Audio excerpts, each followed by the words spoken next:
Hi అండి. అందరికీ నమస్కారం. Welcome to my channel. ఈ వీడియోలో ఏపీలో ఏర్పాటు కాబోయే కొత్త జిల్లాలు ఇవి. వాటి పేర్లేంటి అనేవి తెలుసుకుందాము. అలాగే కొన్ని జిల్లా కేంద్రాలైతే రద్దు. పూర్తి సమాచారాన్ని వీడియోలో తెలుసుకుందాము. వీడియో అయితే ఎక్కడే గానీ స్కిప్ చేయకుండా ఎండ్ వరకు చూసేయండి. అప్పుడే ఇన్ఫర్మేషన్ పూర్తిగా అర్థమవుతుంది. అలాగే వీడియో చూస్తున్న ప్రతి ఒక్కరు వీడియోకి లైక్ చేయండి ఫ్రెండ్స్. ఈ వీడియోని తోటి ఉద్యోగ పెంచిన మిత్రులతో అయితే షేర్ చేయండి. కొత్తగా మన ఛానల్‌ని చూస్తున్నవారు ఇంకా ఎవరైనా సబ్స్క్రైబ్ చేసుకోకుంటే వెంటనే మన ఛానల్‌ని సబ్స్క్రైబ్ చేసుకోండి. దీని ద్వారా నేను చేసే లేటెస్ట్ వీడియోస్ అన్నీ మీ వరకు రీచ్ అవుతాయి. ఇక ఆలస్యం చేయకుండా వివరాల్లోకైతే వెళ్ళిపోదాము. ఫ్రెండ్స్ ఇక విషయానికొచ్చినట్లయితే ఆంధ్రప్రదేశ్‌లో జిల్లాల స్వరూపం మరోసారి మారనుంది. గత ప్రభుత్వం చేపట్టిన జిల్లాల పునర్విభజన అశాస్త్రీయంగా, ప్రజా ప్రయోజనానికి విరుద్ధంగా జరిగిందన్న విమర్శల నేపథ్యంలో కూటమి ప్రభుత్వం సరిహద్దుల మార్పు, నూతన జిల్లాల ఏర్పాటుపై నిజంగానే కసరత్తు ప్రారంభించింది. ఎన్నికల సమయంలో తెలుగుదేశం అధినేత నారా చంద్రబాబు నాయుడు గారు ఇచ్చిన హామీ మేరకు ఈ ప్రక్రియను ముందుకు తీసుకెళ్లేందుకు 7 మంత్రులతో కూడినటువంటి కేబినెట్ సబ్ కమిటీని నియమించింది. ప్రజా సౌలభ్యమే లక్ష్యం. ఎందుకు ఈ పునర్విభజన అంటే, గత ప్రభుత్వం ఒక ఎంప్లాయ్‌మెంట్ నియోజకవర్గం, ఒక జిల్లా, ఒకే ఒకే పార్లమెంటు నియోజకవర్గం, ఒకే జిల్లా అనే సూత్రాన్ని అనుసరించింది. సో, 26 జిల్లాలను ఏర్పాటు చేసినప్పటికీ అనేక ప్రాంతాల్లో భౌగోళిక, పరిపాలనాపరమైన అసౌకర్యాలైతే తలెత్తాయి. దూరాభారం. అనేక గ్రామాలకు, మండలాలకు జిల్లా కేంద్రాలు వందల కిలోమీటర్ల దూరంలో ఉన్నాయి. ఉదాహరణకు ప్రకాశం జిల్లాలోని మార్కాపురం, ఎర్రగొండపాలెం వాసులు జిల్లా కేంద్రమైన ఒంగోలుకు వెళ్లాలంటే తీవ్ర ఇబ్బందులు పడుతున్నారు. ఇక అశాస్త్రీయ విభజన, చారిత్ర చరిత్ర చారిత్రాత్మక, సంస్కృతి సంబంధం లేని ప్రాంతాలను ఒకే జిల్లాలలో కలపడంపై స్థానికంగా వ్యతిరేకత వ్యక్తమవుతోంది. మరి నూజివీడును ఒక ఎన్టీఆర్ జిల్లా నుంచి ఏలూరు జిల్లాలో కలపడానికి దీనికొక ఉదాహరణ. పరిపాలన సౌలభ్యం. ప్రజలకు ప్రభుత్వ సేవలు మరింత చేరువ చేయాలన్న, పరిపాలనను వికేంద్రీకరించాలన్న హేతుబద్ధమైన విభజన అవసరమని ప్రభుత్వం భావిస్తోంది. ఈ నేపథ్యంలో ప్రజల ఆకాంక్షలకు అనుగుణంగా పరిపాలనా సౌలభ్యాన్ని దృష్టిలో ఉంచుకొని జిల్లాల సరిహద్దులను హేతుబద్ధీకరించాలని ప్రభుత్వం నిర్ణయించింది.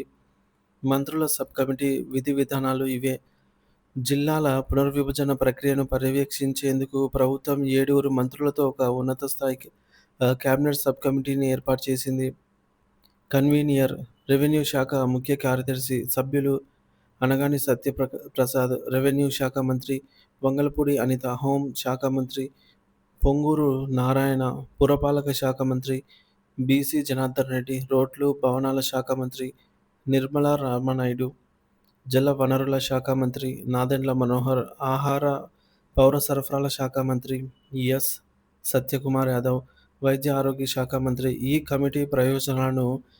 కమిటీ ప్రజల నుంచి అభ్యంతరాలు, సూచనలు స్వీకరించి శాస్త్రీయంగా అధ్యయనం చేసి ప్రభుత్వానికి నివేదిక సమర్పిస్తుంది. ప్రధానంగా పరిశీలనలో ఉన్న మార్పులు. మార్కాపురం జిల్లా. ఎన్నికల హామీ మేరకు ప్రకాశం జిల్లాను విభజించి మార్కాపురం కేంద్రంగా కొత్త జిల్లా ఏర్పాటు దాదాపుగా ఖాయంగా కనిపిస్తోంది. రెండవది అమరావతి రాజధాని జిల్లా. రాజధాని ప్రాంతం అభివృద్ధి ప్రాతిపదిక సంస్థ (సిఆర్‌డిఏ) పరిధిలోని ప్రాంతాలను కలిపి అమరావతి జిల్లా ఏర్పాటు చేయాలనే డిమాండ్ బలంగా ఉంది. ఇది కార్యరూపం దాల్చితే గుంటూరు, పల్నాడు, ఎన్టీఆర్, కృష్ణా జిల్లాల సరిహద్దులు మారతాయి. జిల్లాల పేర్ల మార్పు. ఎన్టీఆర్ జన్మస్థలం కృష్ణా జిల్లాలో ఉన్నందున విజయవాడ కేంద్రంగా ఉన్న జిల్లా పేరును మార్చి కృష్ణా జిల్లాకు ఎన్టీఆర్ పేరు పెట్టే అవకాశం ఉంది. అలాగే వైఎస్ఆర్ జిల్లా పేరును తిరిగి వైఎస్ఆర్ కడప జిల్లాగా మార్చే ప్రతిపాదన కూడా పరిశీలనలో ఉంది. నాలుగోది సరిహద్దుల సర్దుబాటు.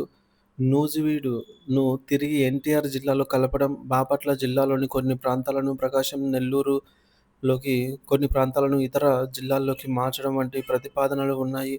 అల్లూరి సీతారామరాజు, పార్వతీపురం మన్యం వంటి గిరిజన జిల్లాలను చిన్నపాటి మార్పులు ఉండే అవకాశం అయితే ఉంది. ప్రభుత్వం ముందున్న సవాళ్లు. ఈ ప్రక్రియ అంత సులభం కాదు. ప్రభుత్వం అనేక సవాళ్లను అధిగమించాల్సి ఉంటుంది. ప్రజాభిప్రాయ సేకరణ. ప్రజలందరినీ సంతృప్తిపరిచేలాగా నిర్ణయాలు తీసుకోవడం, ప్రజా ఉద్యమాలు, వివాదాలకు తావివ్వకుండా ప్రక్రియను పూర్తి చేయడం.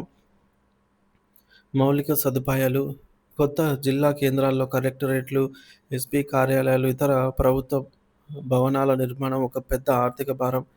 రాజ్యాంగ భద్రత రాష్ట్రపతి ఉత్తర్వులు 1975 ప్రకారం ఉద్యోగుల కేటాయింపులు, ప్రమోషన్లు ఇప్పటికీ ఉమ్మడి జిల్లాల ప్రాతిపదికనే జరుగుతున్నాయి. కొత్త జిల్లాల ఏర్పాటుకు రాష్ట్రపతి ఆమోదం, గెజిట్ నోటిఫికేషన్ తప్పనిసరి. 2026 డీలిమిటేషన్ 2026లో జరగబోయే జనాభా లెక్కలు, అసెంబ్లీ, పార్లమెంటు నియోజకవర్గాల పునర్విభజనను దృష్టిలో ఉంచుకొని ఈ ప్రక్రియను వేగంగా పక్కాగా పూర్తి చేయాల్సి ఉంది. మొత్తం మీద జిల్లాల పునర్విభజన అనేది పరిపాలనా సంస్కరణలో ఒక కీలకమైన ముందడుగు.